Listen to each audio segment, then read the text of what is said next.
Program kreativitas mahasiswa Karsa Cipta, mahasiswa Teknik Pertanian dan Biosistem Universitas Nahdlatul Ulama Purwokerto dengan judul Layang-layang penyebar pupuk dan pestisida.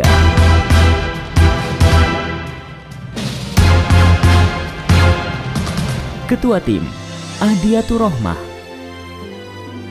Anggota Hasna Farida, Ginanjar Ardianto. Pembimbing Bapak Slamet Sulistiadi STP MSc.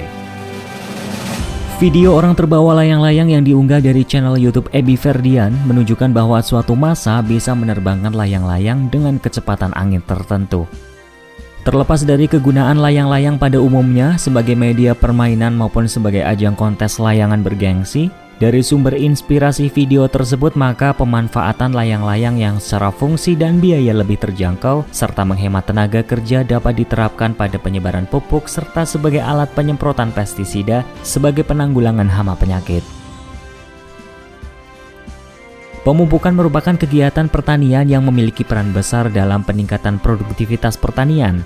Di Indonesia, kegiatan pemupukan masih dilakukan secara konvensional, meski di beberapa negara dengan pertanian maju telah menggunakan teknologi digital untuk mengoperasikan alat pembantu pemupukan, sehingga pemupukan lebih efisien dan efektif. Bahan kimia yang terkandung dalam pestisida maupun pupuk berbahaya bagi kesehatan manusia bila terlibat kontak fisik secara berlebihan. Residu pestisida bersifat karsinogenik, menyebabkan penyakit kanker, dan secara umum berdampak buruk bagi kesehatan dan juga lingkungan. Organisasi Kesehatan Dunia WHO memperkirakan ada 25 juta kasus keracunan pestisida yang terjadi setiap tahunnya atau sekitar 68.492 kasus setiap harinya. Desain layang-layang penyebar pupuk dan pestisida ini menggunakan aplikasi desain AutoCAD. Berikut ini merupakan desain akhir dari layang-layang penyebar pupuk dan pestisida.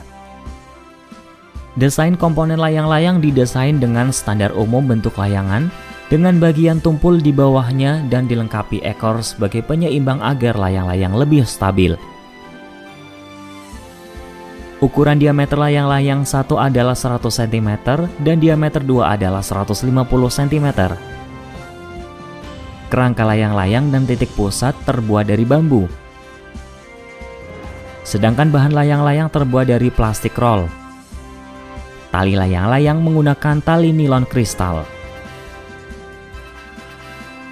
Desain box puisi merupakan kubus dengan panjang sisi 30 cm.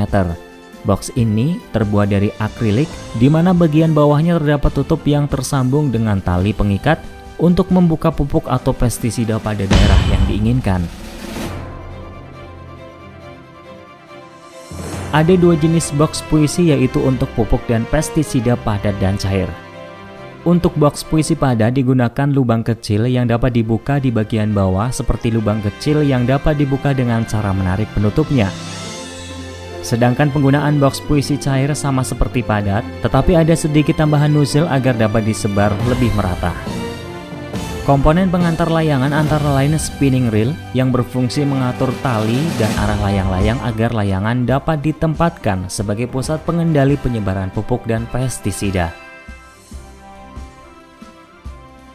Mekanisme pemupukan pada desain yang telah dirancang.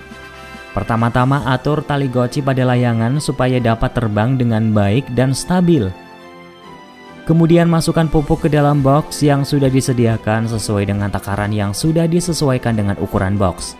Setelah bahan-bahan sudah disiapkan, terbangkan layangan sesuai ukuran yang dibuat hingga mencapai ketinggian kurang lebih 8 meter. Setelah mencapai 8 meter, kaitkan tempat penebar yang sudah dirancang ke benang layangan tersebut. Pastikan pengaitnya terikat dengan kencang, lalu naikkan secara perlahan-lahan.